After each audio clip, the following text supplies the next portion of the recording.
جناب رائے صاحب، اظہار نبوت سے پہلے رسول اللہ صلی اللہ علیہ وسلم کا ایک بہت ہی اہم معاہدہ حلف الفضول کے نام سے معروف ہے. آپ تھوڑا سا اس پر روشنی ڈالیے، اس کی اہمیت، اس کی شقیں کیا تھیں، اس کے فوائد کیا ہوئے عرب معاشرے پر؟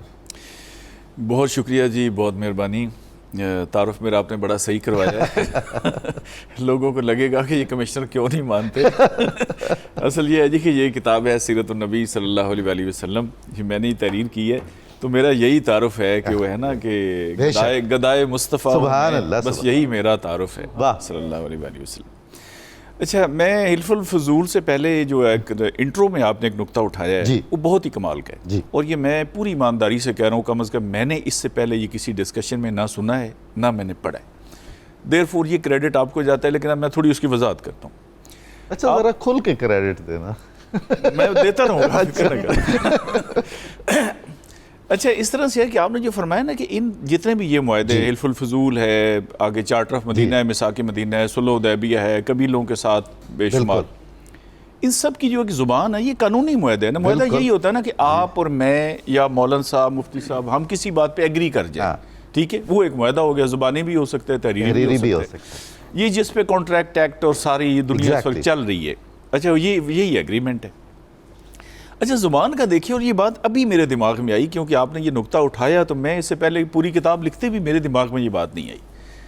ابھی ہمارا دیکھیں نا، کوئی بل بنتا ہے مثال کے طور پر، کوئی چیز ہم نے ڈالنی ہے آئین میں یا قانون میں، اس کی پہلے کمیٹی ہوتی ہے، پہلے محکموں میں ہوتا ہے. اچھا، کئی ہفتے اس پہ بحث ہوتی ہے، ایک لفظ پہ. اس کے باوجود جب وہ قانون بن جاتا ہے تو ہر دوسرے دن ہم عدالت میں گئے ہوتے ہیں کہ اس کی تشریح کریں. ریٹ ہوئی ہوتی ہے. ایگزیکٹلی، وہ پتہ لگتا ہے کہ جی فلاں چیز مس ہو گئی، فلاں تو ہم نے ڈالی ہی کوئی نہیں، یہ کیسے ہو گیا. دیکھیں جی، آرمی چیف کی ایکسٹینشن ہونی تھی 3-4 سال پہلے، وہ پتہ لگا آرمی ایکٹ میں وہ شک ہی کوئی نہیں. اچھا، ہماری بے شمار کام اتنی بحث کے بعد، اب یہ جتنے بھی معاہدے ہیں جن کا ہم ذکر کریں گے، میثاق مدینہ ہے یا خاص طور پہ صلح حدیبیہ جیسے، ایک کوئی ڈیبیٹ تو نہیں ہوئی 4 ہفتے بھائی اس پہ بحث کرتے ہیں، پوری پارلیمنٹ بیٹھے گی، مفتی صاحبان بیٹھیں گے، آپ نے تنولی صاحب سارے. تو یہ دیکھیں دیر اینڈ دین ہے، اور آج تک اس میں کوئی ایک نقطے کا وہ قانونی یا کوئی خامی نہیں کہ یار یہ ابہام رہ گیا یا یہ مسنگ ہے یا اس میں یہ رہ گیا. تو یہ ایک میں بار بار آپ کو کریڈٹ دوں گا کہ کم از کم یہ میری پہلی دفعہ اور یہ کمال ہے. اچھا، حلف الفضول جو ہے نا، یہ ہے کہ ذیقعد کا مہینہ بھی ہم ذیقعدہ میں بیٹھے ہیں، تو یمن سے ایک تاجر آیا اور اس نے جیسے مال تجارت کے زیادہ سسٹم تھا تو اس نے مال بیچا، اور ایک بندہ تھا اس کا نام تھا آس بن وائل. اچھا، یہ تھا بڑا امیر آدمی مکے کا، لیکن تھا بڑا ہی بدبخت. جیسے یہ ہماری اللہ معاف کرے آج کل سوسائٹی میں ہے نا کہ کریکٹر لیس، اس کا کام تھا دھوکہ اور فراڈ کرنا. مطلب ضروری نہیں کہ بندہ امیر ہو تو وہ کردار بھی اس کا بہتر ہوگا. اچھا، اس نے اس سے مال خرید لیا. مال خریدنے کے بعد اس نے کہا جی پیسے، اس نے کہا جی پیسے تو کوئی نہیں، ابھی دیتا ہوں، کرتا ہوں.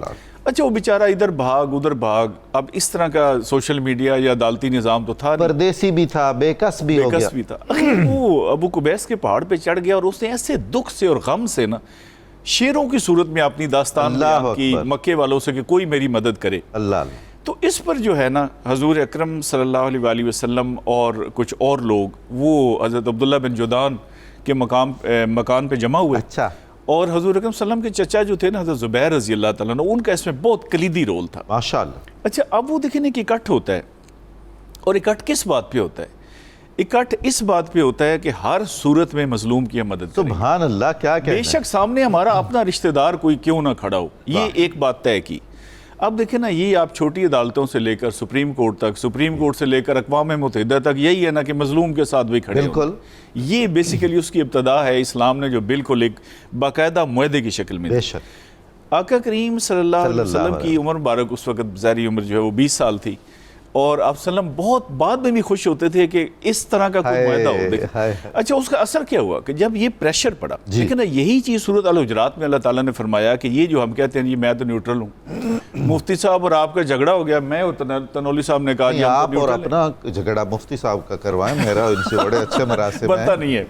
اچھا، اب دیکھیں ہم نے کہا جی ہم تو نیوٹرل ہیں. اسلام نے کہا کہ اب نیوٹرل نہیں ہو سکتے. اگر 2 مسلمانوں میں 2 گروپوں میں کہیں بھی کوئی لڑائی جھگڑا ہو جائے تو پہلے آپ سلو کی کوشش کرائیں گے. اگر سلو نہیں ہوتی, ایگزیکٹ صورت الحجرات کی یہی حکم ہے, پھر آپ ظالم کے خلاف لڑیں گے مظلوم کے ساتھ مل کے, اور جب سارا معاشرہ مظلوم کے ساتھ ہوگا تو ظالم کو سرنڈر کرنا پڑے گا. حضور یہ گنگے شیطانوں کی کثرت ہے خاندانوں میں, گروہوں میں, قوموں میں, ملکوں میں, اسی لیے تو مسائل پیدا ہوئے. ایگزیکٹلی. اچھا وہ دیکھیں ہم کہتے ہیں یہ بھی ناراض نہ ہو, حالانکہ اللہ کا حکم ہے کہ آپ نے سلو کی کوشش کرنی ہے.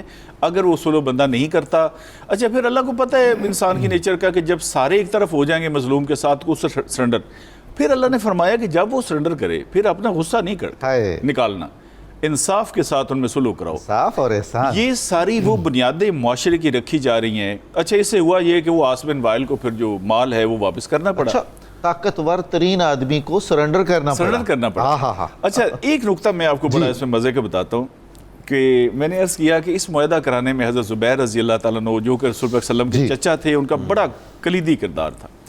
اور جو عبداللہ بن جدعان ہیں یہ حضرت ابو بکر صدیق رضی اللہ تعالیٰ عنہ کے چچا لگتے ہیں. ان کے والد صاحب حضرت ابو بکر صدیق کے والد کے کزن تھے. اچھا سگے چچا نہیں لیکن رشتے میں چچا. تو یہ دونوں کا دیکھیں نا کہ کوئی ملاپ اللہ تعالیٰ نے اس سے بھی پہلے سے شروع کیا. کیا بات ہے, کیا بات ہے, سبحان اللہ, کیا اچھی بات ہے.